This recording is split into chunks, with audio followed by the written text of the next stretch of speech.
Caiu. Quer que faça o quê? Vamos ver se fica melhor assim. Acho que fica melhor assim. Pronto, voltou. Voltou. Voltou. Voltou. É pra esse negócio de... Voltou. Rapaz, Ó, essa foi live só vai ser por capítulos. novela, né? É novela. Foi só eu dizer que queria te dar um abraço Ah, mas tá e vendo só? fugiste Eu caí fora, pro Celso. Você que é doido, quer dar um abraço. Eu tô encastelado que nem a Rapunzel. Aí. Se pedem pra jogar a trança, eu não jogo, não. Eu É fico aqui verdade. preso. E, me diga uma coisa. Bom, aí você acabou se curando, tá bem, graças a Deus, tá tudo Resumo em da ordem. ópera. Eu estou curado, mas faço uma recomendação a todos que mantenham o isolamento. Eu estou realmente assustado, porque a cidade foi para as ruas, né? Totalmente. As pessoas foram para a rua, né? E, Totalmente.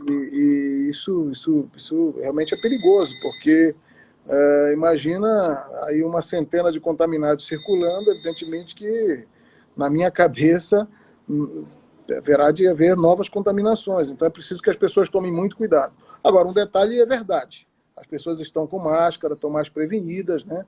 Diferentemente do início da pandemia, que as pessoas estavam muito, vamos dizer assim, desacreditadas de tudo, né? Hoje não, hoje as pessoas já têm um vizinho, um parente, infelizmente muitas pessoas foram a óbito, enfim, é algo que deve e merece ser tratado com muita seriedade. Ô, deputado, bom, aí a gente vive nessa pandemia, vive nesse problema, e aí, quando a gente fala de as pessoas precisam evitar ir para a rua, eu costumo dizer que tem dois lados dessa moeda, né? Existem aquelas pessoas que têm condição de poder evitar. Existem aquelas pessoas que não têm tanta condição para poder evitar isso, né? Essas pessoas que não têm tanta condição, o governo federal, ele lançou um pacote emergencial de apoio de R$ 600 por mês. Lá no Congresso Nacional, existe algum tipo de atitude para ver se esse valor, teremos novas parcelas, será prorrogado ou se será ampliado para mais pessoas? Porque às vezes a pessoa não está simplesmente ficando em casa porque não consegue, né? Marcelo, existe um sentimento no Congresso, na Câmara dos Deputados, posso retratar aqui, que é de prorrogação desse benefício. Aliás, uma prorrogação a permanecer enquanto perdurar a pandemia, né? Não Sim. é possível o governo pedir para as pessoas ficarem em casa, todos nós pedimos para as pessoas ficarem em casa e as pessoas não terem como sobreviver. Então, e além mais do que isso, quer dizer, a pandemia ela traz o medo, o susto, a doença, a contaminação, a dificuldade, a necessidade hospitalar e traz um problema econômico seríssimo para o núcleo das pessoas, das famílias e para a economia de um modo geral. Então é preciso que nós tratemos os dois problemas ao mesmo tempo, sob pena de mergulharmos numa depressão econômica pós-pandemia incontrolável. Temos que perdurar aí por muitos anos nessa dificuldade. Então, esse tipo de auxílio tem esse condão de sustentar o discurso de um governo que pede para as pessoas ficarem em casa e, ao mesmo tempo, fazer um aceno para a economia brasileira. Então, é preciso que haja a prorrogação enquanto perdurar a pandemia. Entendi. Mas não existe uma definição. Não, existe Existe. uma opinião geral que, evidentemente, que nos próximos dias nós haveremos de dar um tratamento. O próprio governo, o Poder Executivo, já sinalizou com a prorrogação. Nós temos que Sim. ver qual será esse formato, porque começa a se noticiar que será um recurso menor, ou algo mais parcelado, enfim, o formato é preciso ser discutido, né? Porque também há de se preocupar com a questão relativa ao Tesouro da União, né? Mas, ao mesmo tempo, se nós não botarmos a moeda para circular, a economia mergulha numa depressão e sabe lá quando nós poderemos e teremos a oportunidade de sair dessa dificuldade econômica, né? Que assola não só o Brasil, todo o mundo, mas as estratégias do ponto de vista econômico precisam ser efetivadas. E essa é uma das situações, quer dizer, botar recurso na veia da sociedade para que o dinheiro circule e a economia possa se mover. Priante, tem uma outra questão também. Por exemplo, semana passada, se não me engano, foi votada Lei Aldir Blanc de apoio ao setor cultural, né? Eu sei que todos os deputados, senadores do Pará votaram em massa pela lei.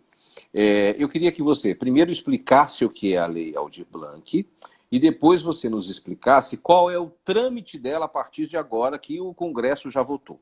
O Congresso, Câmara dos Deputados e Senado. Bem, em primeiro lugar, é uma lei que tem um alcance extraordinário, porque, na verdade, é um segmento da sociedade, né, que os artistas, os pequenos, né, não estou falando dos artistas que conseguem fazer de uma live uma grande mídia nacional, não é isso não. É atender a cadeia do entretenimento, quer dizer, aqueles que deixaram não ter oportunidade de fazer o show, não ter oportunidade de fazer suas apresentações, o pequeno, Aquele que canta na noite. aquele que canta na noite. E segundo dados do IBGE, Marcelo, é uma cadeia muito significativa. São Sim, perto de 5 milhões de pessoas. Tá? Então, 5 são 5 milhões. milhões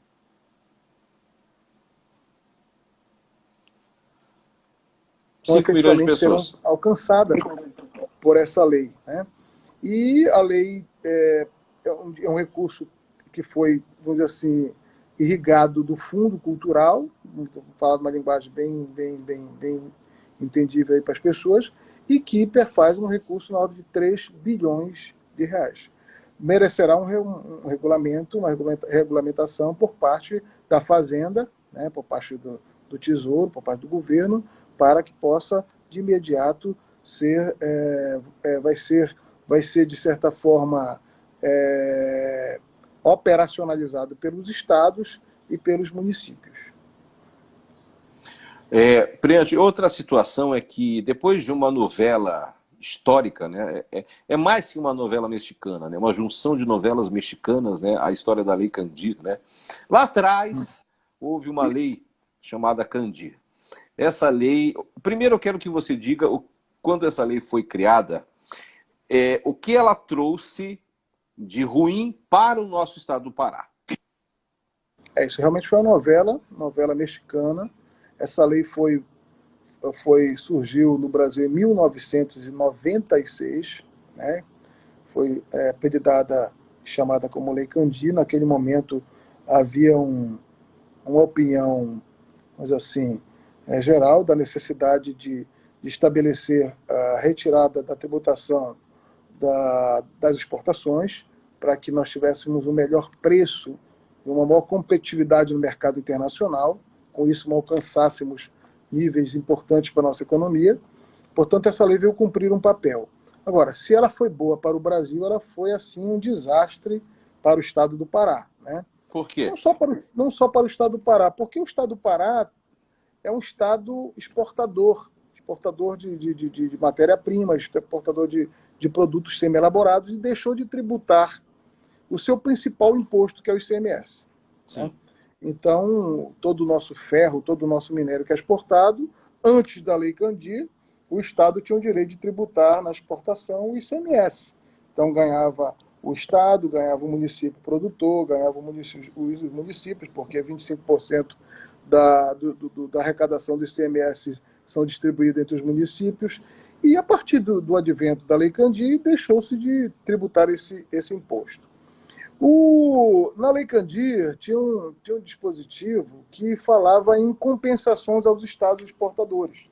Essa compensação até aconteceu no início do advento da Lei Candir, vamos dizer assim, de maneira capenga, porque na conta nunca vinha o que efetivamente era o certo, vamos dizer, vir para o Estado, para os municípios.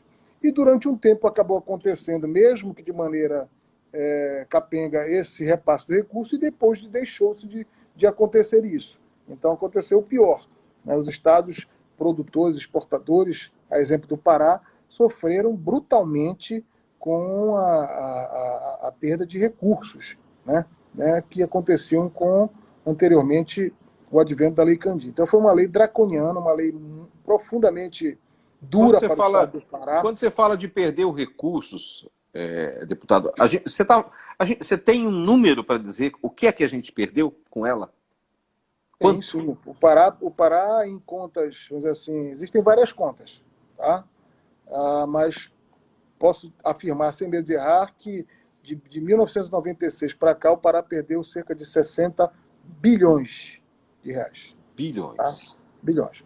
É uma conta estratosférica. A soma dos recursos não compensados com a Lei Candir chegam à casa dos 500 bilhões de reais. Né? Nossa. E na conta mais tímida, mais modesta, chegando à casa de 700 bilhões em contas mais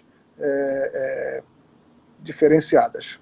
Então, isso aí foi algo profundamente danoso para o Estado. O Estado viveu esse drama durante todos esses anos. Né? A gente já ouviu muito discurso de que o Pará é um almoxarifado de minérios, que daqui saem, deixam os buracos, e exatamente foi isso que aconteceu. Nessa contramão do tráfico desse tributo, deixando de entrar para o Estado, nós podemos imaginar quantas escolas deixaram de ser construídas, quantas estradas, quantos hospitais, né? Já estamos vendo um momento de pandemia, quantos hospitais, né? Enfim, é uma conta que chega a um número profundamente danoso, e se materializarmos esse número, chegamos a uma conclusão de que perdemos muito tempo com essa coisa Para você ter uma ideia, existem hoje alguns economistas e dentro do próprio Congresso existe projeto tramitando, certo? Para acabar de vez com a Lei Candir, ou acabar com a desoneração das exportações. É como se o Brasil já tivesse cumprido o seu papel. Né? Sim. Então, nesse Pacto Federativo Nacional aí, só quem tem levado a carga são os estados e os municípios. Né? Sempre a União, né, levando a melhor, vamos dizer assim. Por isso, há uma concentração muito brutal, cruel na União, e os estados e os municípios continuam efetivamente com o pires na mão. Por isso, sim, é necessário uma reforma tributária mais justa para o país. Agora, aí o Estado do Pará entrou com uma ação no Supremo Tribunal Federal. Na verdade, o Estado do Pará, junto com outros estados da Federação. O Pará teve iniciativa. Tá. O que aconteceu foi o seguinte, foi que, com o advento da Lei Candir e com, vamos dizer assim, a subtração dos repasses periodicamente, havia necessidade de se fazer uma regulamentação no que diz respeito a essas compensações. O Congresso nunca fez essa lei estabelecendo os critérios dessa compensação. Certo. Então, o Pará entrou com uma ação no Supremo Tribunal Federal, uma ação de omissão contra o Congresso Nacional, quer dizer, pela omissão do Congresso Nacional em criar e regulamentar esse dispositivo da compensação da Lei Candir, e acabou por culminar com uma decisão do Supremo, né, do ministro Gilmar Mendes, para que o Congresso imediatamente fizesse a regulamentação dessas perdas através de uma lei. E aí eu tive a oportunidade de ser o relator desta matéria na Câmara dos Deputados. Foi instalada uma comissão especial pelo presidente Rodrigo Maia para tratar deste assunto. Eu fui o relator desta matéria. Né? Aliás, fomos 2 paraenses, vamos ser justos, que tocamos isso aí.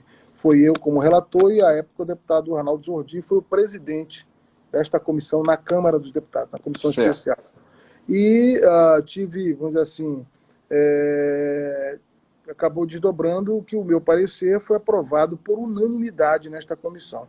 Concomitantemente a esta comissão funcionando na Câmara dos Deputados, também foi instalada uma comissão mista, que é uma comissão composta por senadores e deputados. Né? Sim. Uma comissão congressual. E eu fui o presidente desta comissão, né, mista no Congresso Nacional. Então, funcionaram ali uma espécie de institutos de pressão, 2 comissões concomitantemente, e acabou que o parecer que eu votei ficou na mesa do presidente da Câmara, aguardando ser pautado no plenário. Né?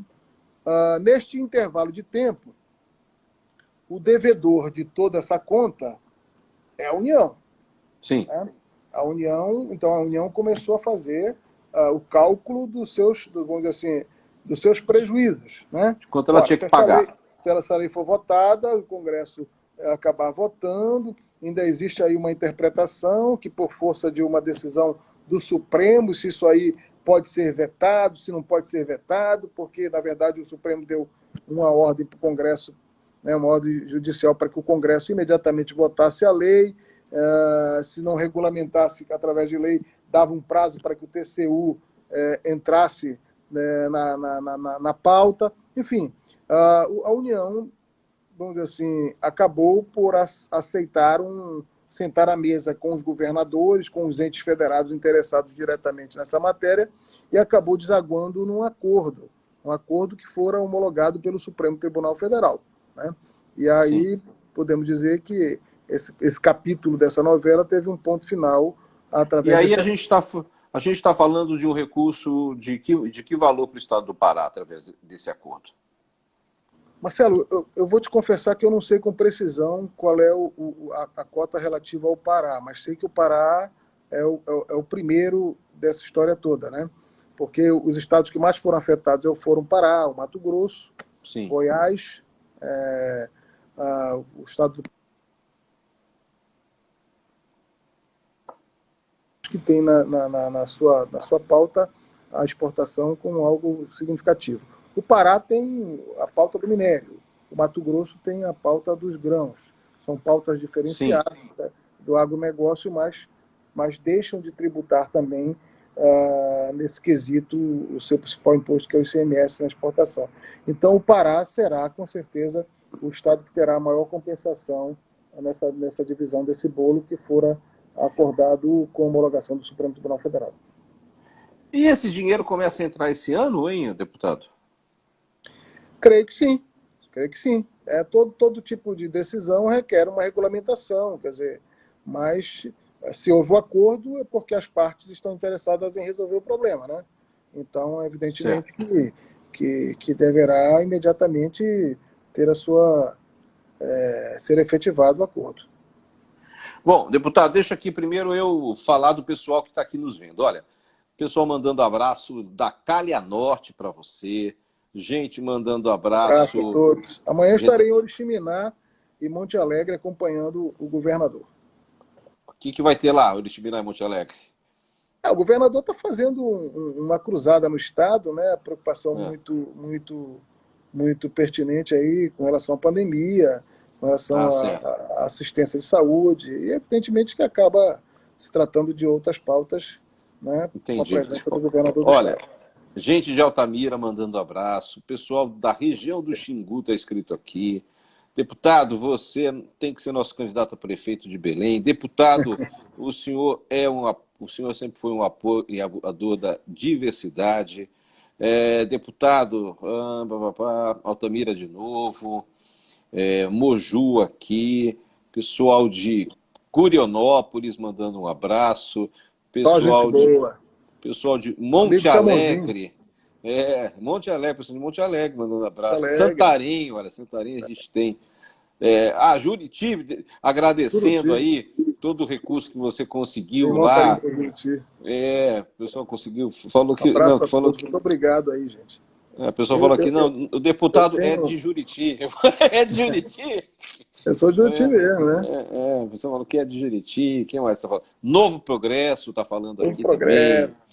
Salinas, tem o pessoal de Salinas que está aqui mandando um abraço. Aí tem gente do Guamá, tem do Jurunas. Quem mais aqui? Futuro prefeito de Belém, tem gente dizendo. Daqui a pouco, você não vai escapar sobre essa história de eleição, porque eu vou ter que perguntar aqui, ó. Deputado. Bom, tem bastante gente, ó. Primeiro eu quero agradecer todo mundo que está acompanhando e quero também convidá-los a fazerem perguntas. Por favor, façam as perguntas. Eu vou ficar aqui, às vezes, como mediador. Serginho lá de Coraci, mandando abraço para mim, para ti também. Curuçá, tem muita gente, viu? Óbidos, tem muita gente aqui de vários... Óbidos fui batizado em Óbidos, bacana. É mesmo? Na igreja de Santana. Olha, estão pedindo para você não esquecer o setor do agronegócio. Claro. vem para Marabá na segunda-feira, deputado. Você vai lá para Marabá na segunda-feira? Estão perguntando. Maracanã. Ei, tem muita gente. Calha Norte de novo. Marabá vai ser, o governador vai em Marabá segunda-feira, né? Vai ser instalado lá a policlínica itinerante, não é isso? Isso. Pessoal de Outeiro aí pediu para você não esquecerem de Outeiro. Pessoal que estivemos lá inaugurando água lá na Água Boa, antes dessa pandemia, junto com o governador lá no Outeiro. Isso. Bom, deputado, então todo mundo está convidado para fazer perguntas, mas aqui eu já tenho aí 2, 3 perguntas que é a respeito de eleição municipal. Deputado, o que você acha? As eleições vão acontecer agora, na época que estão marcadas, ou deve ser prorrogada? Marcelo, eu acho assim, essa pauta é uma pauta menos política e mais científica. Nós temos que acompanhar o desenrolar dessa pandemia. Sim. Mas o importante disso tudo é que já se amadureceu uma opinião no Congresso, inclusive já houve manifestação, inclusive do próprio presidente do TSE, ministro Barroso, de que, e eu falo evidentemente pelo sentimento da Câmara dos Deputados, que se for necessário, nós haveremos de prorrogar as eleições para dezembro, né? Mas isso aqui nós temos que acompanhar os próximos dias. Nós estamos no início de junho, temos o mês de julho, o mês de agosto, né? Mês de setembro. Então nós temos que ver como é que as coisas vão se desenrolar. Ela está marcada, a eleição a priori está marcada para quando? 3 de outubro. Outubro. Outubro. Nós temos então aí... aí nós temos 4 meses, 3 meses. Time em julho para tomarmos uma decisão. Aí vai requerer, se for o caso, nós vamos ter que voltar uma PEC, alteração constitucional, porque a Constituição brasileira fala nominalmente a data da eleição. Então nós vamos ter que alterar, se for o caso. Tá? E o melhor de tudo é que já se criou uma opinião que, se for necessário, nós vamos ter que alterar. Entendeu? Então não vai ter uma polêmica inevitável que possa... O Congresso já... a tramitação. O Congresso já está... Eu diria que dentro do Congresso existe um amadurecimento com relação a isso. Entendi. Mas existe também uma data? Seria este ano? Seria ano que vem? Seria esse ano. Nós não podemos... O direito eleitoral é muito preciso. Nós não podemos passar prorrogar mandato. Acaba o mandato. Não tem isso aí. Essa hipótese é uma hipótese que, na minha visão, não passa. Prorrogação de mandato não tem. A ideia é que, havendo necessidade, nós possamos marcar as eleições para dezembro.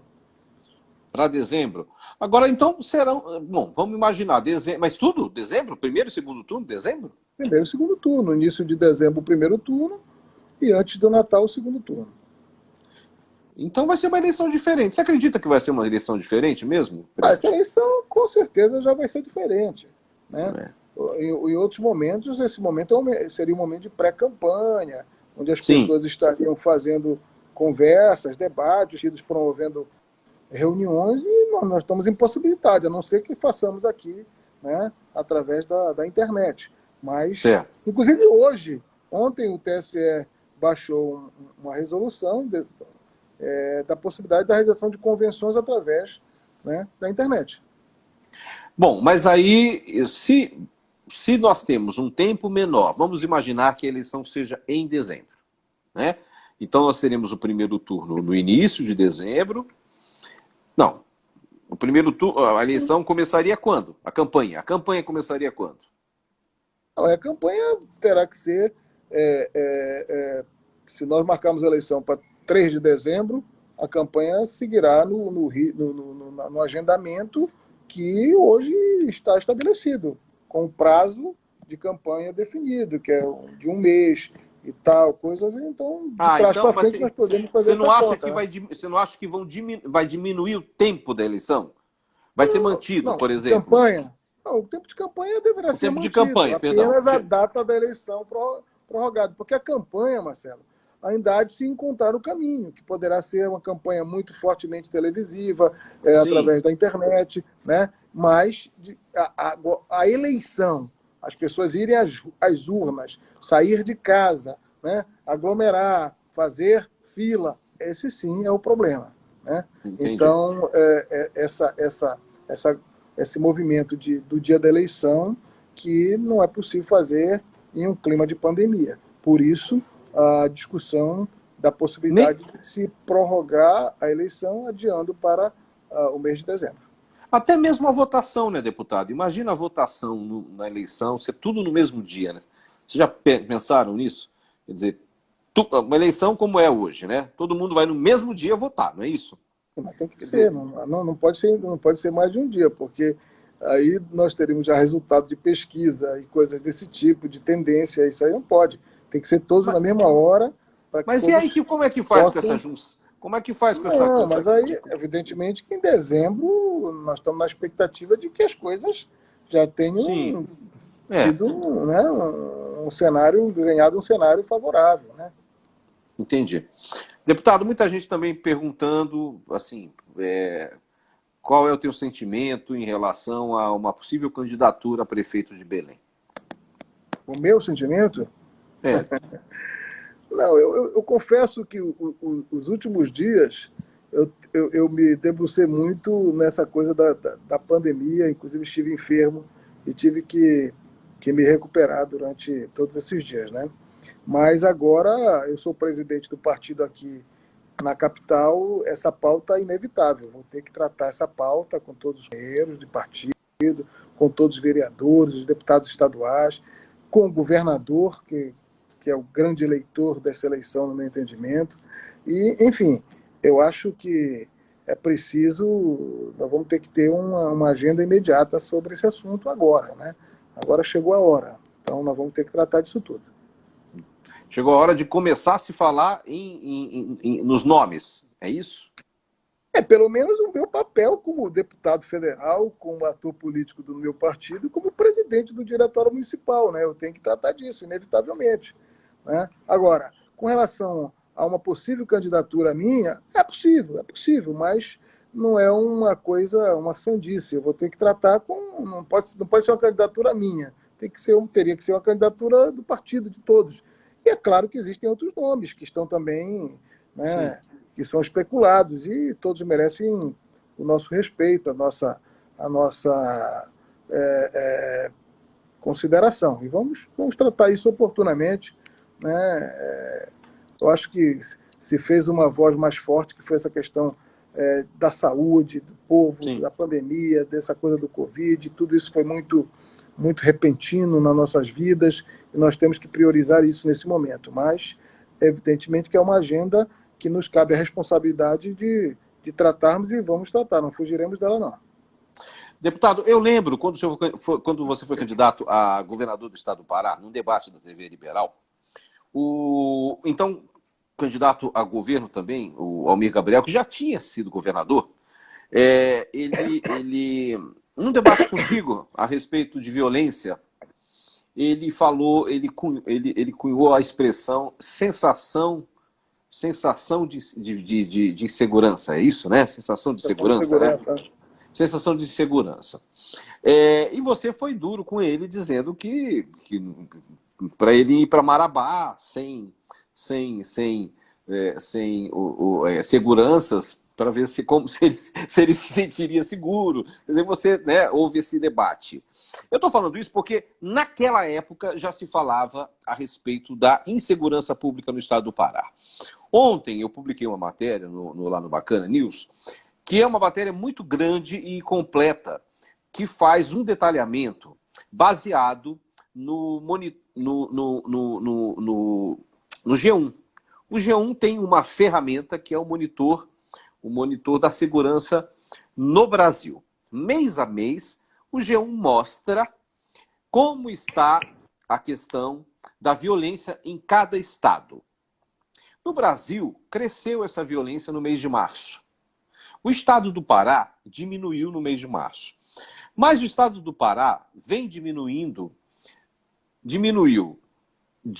em 2019, quando o governador assumiu, diminuiu este primeiro trimestre, comparado ao trimestre anterior, todo. Ou seja, a gente está tendo uma redução na questão da violência no estado do Pará. Para você ter uma ideia, o estado do Ceará, que tem mais ou menos a mesma população que a nossa, teve bem mais mortes em março do que teve aqui no estado do Pará. Como você, lá atrás, na época do Almir Gabriel, né, quando ele falou que vivíamos numa sensação de insegurança, e na verdade a gente já vivia uma insegurança danada, você foi muito duro com ele, com essa história da segurança. Eu queria que você fizesse aí uma análise aí, como é que você vê essa diminuição das mortes violentas que vem acontecendo no estado desde que o governador tomou posse? Marcelo, eu vejo como uma política assertiva do governador Helder, né?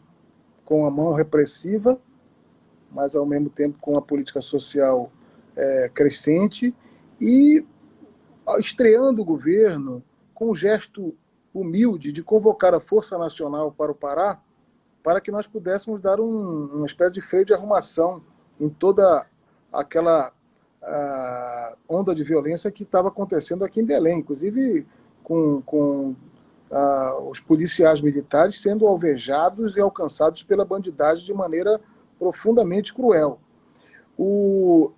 Isso tudo gerou uma política muito bem definida pelo governo, que nós devemos festejar, né? Os dirigentes da segurança, o delegado Alan à frente da secretaria, o governador Helder com a sua determinação, os delegados-geral da Polícia Civil, o comandante da Polícia Militar, mas, além de tudo isso, Marcelo, o governo fez uma política muito firme e dura com relação às penitenciárias, que são verdadeiros escritórios da violência. E isso fez com que os números da violência tivessem um alcance caíssem assustadoramente. Então, tudo isso foi um conjunto de políticas que foram implementadas pelo governo Helder que acabou resultando nos dados que hoje estão sendo alcançados, caindo os indicadores de homicídios, de violências, de furtos, né? Nós chegamos a ter, em 2017, deputado, mais de 4 mil homicídios no estado do Pará. Perfeito, quer dizer, são números que acabaram despencando por conta de um conjunto de políticas que estão relacionadas à política, repito, de repressão, mas ao mesmo tempo a crescente política de penitenciária, que foi uma política assertiva que o nosso amigo Jabas Vasconcelos vem conduzindo à frente da secretaria, e políticas sociais, e tudo num conjunto de ações que resultaram, isso demonstra o governo estar no caminho certo. Retrata uma deputado, política a gente vive um momento, né, meio estranho, né? Porque, assim, você tem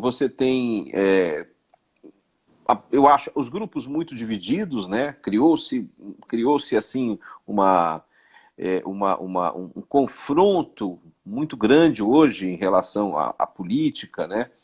O tempo todo um clima tenso entre o poder executivo, o legislativo, o judiciário, muita gente falando de fechamento de Congresso, de fechamento de Supremo.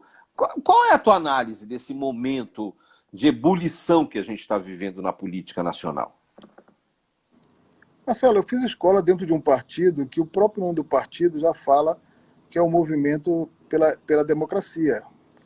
É o movimento pela redemocratização brasileira, seu papel, nosso partido, o nosso grande ídolo partidário, Ulisses Guimarães, já dizia que tinha ódio à ditadura, que a Constituição é a Bíblia da democracia, enfim.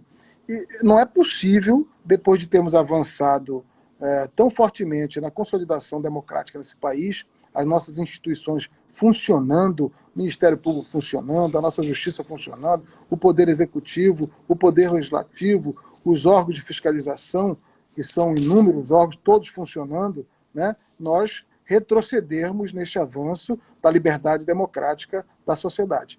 Nós temos que ficar atentos. Agora eu vejo também como muito arrobo de segmentos que, na verdade, fazem um barulho, mas eu não acredito em avanço da linha de limite, tá certo? Eu acho que nós temos que ficar atento. Eu nunca imaginei viver num ambiente democrático onde ministros dos Supremos pudessem ser desrespeitados com a facilidade que estão sendo desrespeitados, autoridades do Judiciário, autoridades do Executivo, autoridades do Legislativo, enfim, mas isso tudo aí eu acho que ainda é uma etapa que estamos vivendo. Eu acho que a sociedade está atenta a tudo isso, ninguém aceitará qualquer retrocesso democrático no país, muito pelo contrário, e com certeza os brasileiros, tudo isso faz com que haja um amadurecimento, né, uma opinião mais assertiva de todos, e com certeza estamos vendo um momento que será superado, e será superado para melhor, com um maior amadurecimento. Né? Você é eleitor de Belém, né, deputado? Sim, claro. Eleitor de Belém. Então me diga uma coisa, qual a avaliação que você faz da administração do prefeito Zenaldo Coutinho? O Zenaldo realmente foi uma administração muito aquém do que a sociedade esperava. Né? Eu, evidentemente, por fazer política em outro campo, não esperava algo a mais. Mas acho que o Zenaldo perdeu uma oportunidade. O Zenaldo teve a oportunidade de, juntamente, ter o governador afinado com ele, ter uma política junto ao governo federal afinada e realmente vacilou profundamente em levar Belém adiante, em construir avanços. Né? O exemplo disso é esse BRT interminável, uma obra, é um símbolo de uma incapacidade profunda de fazer uma gestão pública. Belém não consegue ver qualquer avanço. Agora mesmo, nessa crise de pandemia, vimos UPAs fechadas, coisas que realmente faz com que a cidade tenha um sofrimento muito grande. Se tivesse que fazer uma nota para a administração do Zenaldo, ele não passaria de ano, com certeza. Então, agora, o que é que todo mundo... Existe uma coisa que me irrita profundamente, sabe, deputado, que é a forma com que parece que o prefeito de Belém quer terceirizar os problemas, né? Por exemplo, o IPHAN que não deixa ele reformar o Palacete Pinho, reformar o Ver-o-Peso, né? É a crise econômica de 2017, né? Que não permitiu que o BRT avançasse. Tem sempre uma terceirização, né? Mas dessas terceirizações todas, assim, deputado, qual é a que mais lhe deixa incomodado, assim, mais irritado, assim? Acho que o símbolo da ineficácia dessa administração é essa obra interminável do BRT. Isso aí é uma coisa, não é falta de dinheiro, porque o dinheiro é um dinheiro financiado, o dinheiro tem, é falta de gestão mesmo, é falta de trabalho, é falta de capacidade de resolver esse problema. Né? Aliás, essa obra já tem mais de 10 anos, tem, sei lá, 12 anos talvez, ou mais, e talvez quando essa obra esteja inaugurada já precise fazer outra obra, porque ela não vai suprir a necessidade da cidade. Então, é um símbolo que corta a cidade quase que toda, um símbolo da ineficácia, da ineficiência. Um símbolo de uma gestão realmente frustrante, uma gestão que não teve sucesso. Priante, outra situação. Muita gente diz assim, pô, mas a prefeitura de Belém está quebrada. A prefeitura de Belém, o próximo prefeito que assumir, por exemplo, vai pegar a prefeitura quebrada, não tem dinheiro, as coisas não são feitas porque não tem recursos. Qual a tua avaliação em relação a isso? Não tem dinheiro mesmo para a prefeitura, não tem recurso? Por exemplo, essa semana eu noticiei, eu tive acesso a uma planilha do Ministério da Saúde, que só esse ano a Prefeitura de Belém recebeu, para combate ao Covid, 187 milhões de reais. Aí eu fico me questionando, como é que não tem recurso, né? Dá 1 Eu não milhão, tive quase 1 milhão e notícia, 300 mil, nós não tivemos notícia quase 1 milhão de, e 300 mil por de dia neste qualquer, ano. nós não tivemos notícia de qualquer empréstimo feito pela prefeitura e qualquer obra realizada pela prefeitura. Nós não tivemos notícia de que existe uma obra em curso importante na cidade que comprometeu o orçamento da prefeitura esse ano, o ano que vem, os próximos anos. Portanto, eu não vejo algo que possa dizer que a prefeitura esteja quebrada ou falida, né? Aí é problema de gestão mesmo, é problema de querer fazer, é problema de abraçar os desafios, de ter a capacidade de buscar as soluções, tá certo? É isso. Se nós formos em Fortaleza, a prefeitura de Fortaleza é maior que Belém? É maior que Belém, mas também não é o dobro da cidade de Belém. E lá o prefeito está tocando 10 obras em cada bairro, né? Conseguiu fazer um financiamento, né, da ordem de 3 bilhões de reais, e aí a cidade virou um canteiro de obras. E não é a nossa realidade há muito tempo, né? Há muito tempo que a Certo. gente não vê uma placa na rua de uma obra em construção na cidade de Belém, né? Quer seja de um hospital, quer seja de algo importante na questão da mobilidade urbana, né? Enfim, então há uma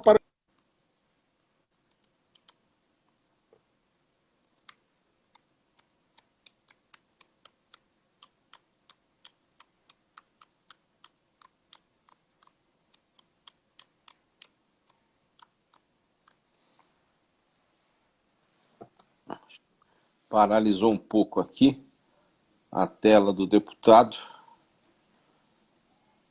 Vamos ver.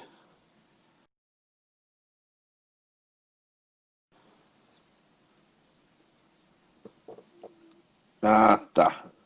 Bom, o deputado saiu, acho que ele vai ter que entrar de novo para a gente continuar a conversa, mas eu quero convidar vocês para ficarem mandando para a gente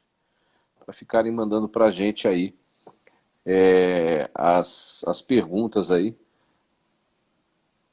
Vamos ver se ele volta a fazer parte aqui da nossa entrevista que estava acontecendo. Mas quero. Eu acho que ele saiu. Vamos ver se ele fez. Vamos ver se ele consegue. Vamos ver se ele consegue entrar. Ei.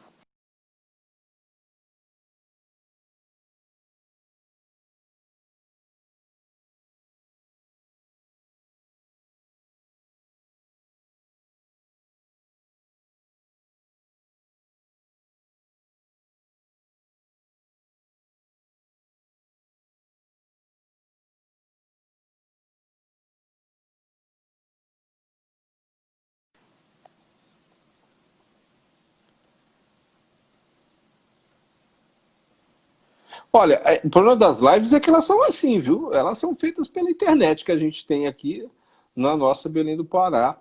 E aí, olha aí, voltou.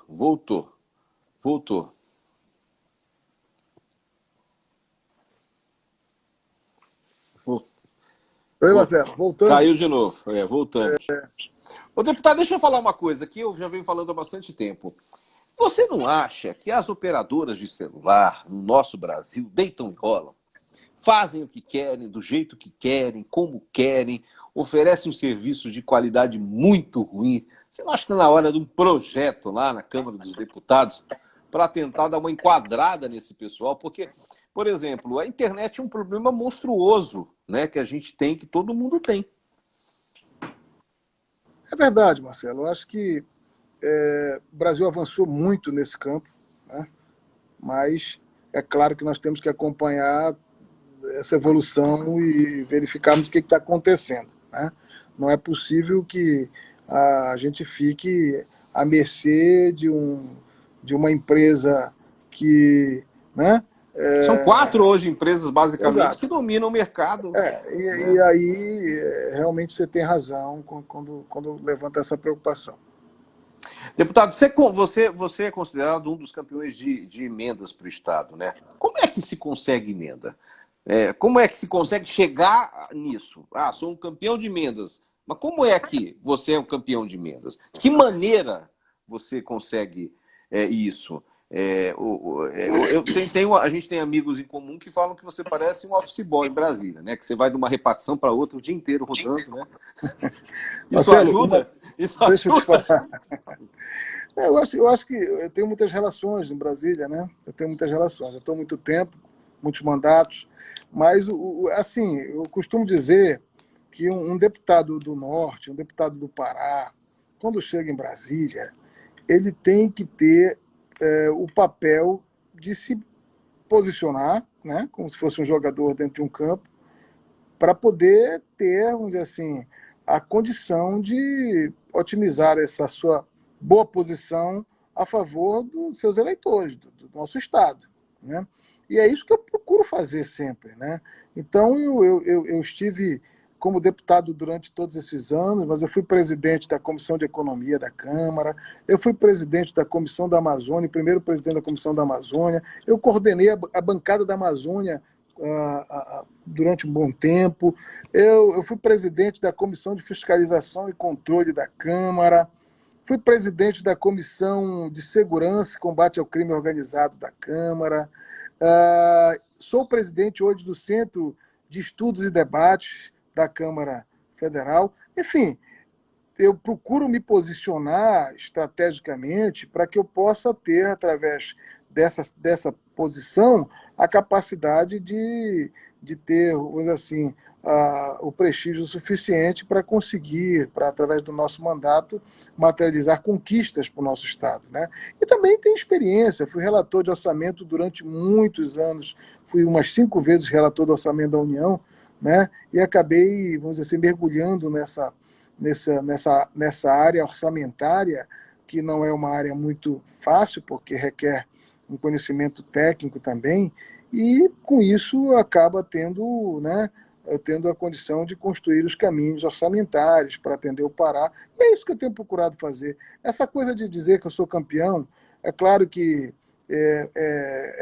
uma, vamos dizer assim, uma gentileza de todos da sociedade, até dos colegas, mas tem colegas muito bons também que conseguem recurso para o Estado, mas é preciso saber construir os caminhos. Nós estávamos falando ainda há pouco, antes de cair esse sinal, sobre a condição e a capacidade. Por que um prefeito de uma capital como Fortaleza consegue construir um empréstimo e fazer obras na cidade, e o prefeito de Belém não consegue? É falta de vontade, é falta de conhecimento, é falta de capacidade de encontrar os caminhos, de construir os caminhos, de ter relações para isso. Isso tudo é uma somatória de situações que nos levam a resultados positivos ou negativos. Então, acho que eu procuro me sintonizar na coluna das ações que possam resultar em conquistas, em algo positivo para o nosso Estado. Por isso, acabo recebendo esse título de catalisador de recurso, de campeão de recurso, e realmente eu tenho procurado atender fundamentalmente os locais onde eu tenho voto. Né? Eu sempre procuro corresponder com o município, conseguindo recursos, conseguindo Olha, tem aí, articular, ó, trabalhando. Pissarra, Eldorado, tem um monte de gente aqui mandando abraço, dizendo que você, enfim, tá lá, sempre Um abraço a todos presente. os amigos de Pissarra, de Eldorado, né? São Aqui tem, amigos.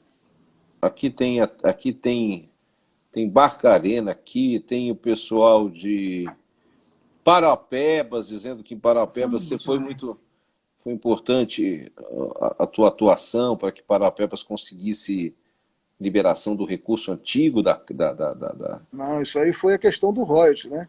Nós dos conseguimos, essa é uma luta royalties. histórica que o Pará ganhou, que o Paraupebas ganhou muito, mas o Pará também ganhou. Nós conseguimos ampliar a tributação, né, dos royalties, né, do CEFEM, né, que eram em cima de 2% em cima do líquido para Sim. 3,5% em cima do bruto. Isso foi algo significativo para os municípios produtores, né, que ganham, que recebem o CEFEM, e para o estado do Pará também. Então foi uma vitória muito importante. É É, isso aí que ele é, está se referindo. é a isso que ele está se referindo, né? Eu Deputado, tive tem. uma luta muito junta com o prefeito de Paraupebas, meu amigo Darcy, foi um ator fundamental, importantíssimo nessa luta, né, buscando junto aos prefeitos produtores do Brasil inteiro, mobilizando, e nós conseguimos essa vitória importante para os estados e os municípios que recebem o CEFEM. Tem aí, bom, tem Xinguara, a pessoa de Xinguara mandando abraço, Marabá também de novo. Graças a Deus, Marcelo, eu tenho procurado ao longo dessa minha trajetória fazer muitos amigos. E meus amigos são milhares de amigos que eu tenho nesse estado, e eu tenho uma gratidão enorme por todos eles, porque eles têm sido assim os atores principais e fundamentais nas vitórias que eu tenho tido, os mandatos que tenho tido ao longo da minha carreira política, da minha história de vida pública no estado do Pará, e eu só tenho um sentimento de gratidão. E aproveitar para, já que tem tantos centenas de amigos aqui que estão nos acompanhando, para dizer que a minha palavra principal é de agradecimento e de gratidão a todos. Ô, Priante, quando você foi vereador, ou deputado estadual, e eu não sabia, fazendo uma pesquisa agora para a gente conversar, você que foi o autor da lei que permite o passe, o meio passe livre. Passe livre, perdão. O passe livre. Aos 60 anos. Aos 60 anos. Isso foi uma proposta minha, né? No momento constituinte, que eu fui vereador constituinte, e nós conseguimos consolidar. É a única capital brasileira que tem esse direito garantido a partir dos 60 anos, né? O Brasil todo são 65 anos. Em Belém do Pará são 60 anos. E foi uma vitória conquistada desde 1989, eu acho, ou 90. Quando você foi vereador na cidade. Quando eu fui vereador, exatamente. Quando você foi vereador na cidade. Então, por exemplo, quando você fizer 60 anos, Marcelo, vai demorar. Você pode pegar um ônibus, né? E acaba sendo um projeto de saúde pública, porque aqui, como chove muito, você pode entrar num ônibus. Pode entrar no. Então, aqui no Brasil, aqui em Belém é 60, e na maioria do Brasil é 65, por conta desse projeto que você conseguiu aprovar na Câmara. Eu tenho muito conquista, porque é uma conquista importante e diferenciada, né? Porque realmente todos que pegam um ônibus aqui em Belém, que tem mais de 60 anos, foi por conta dessa conquista, dessa proposta minha, quando fui vereador na capital, vereador em Belém. Eu me orgulho muito disso, porque fiz minha carreira política subindo degrau a degrau, não foi pelo corrimão, né? Então, você foi vereador? Eu fui vereador, deputado estadual, fui deputado federal, estou no meu 6º mandato como deputado federal, né? Já fui candidato a governador, já fui candidato a prefeito, foi o 2º turno.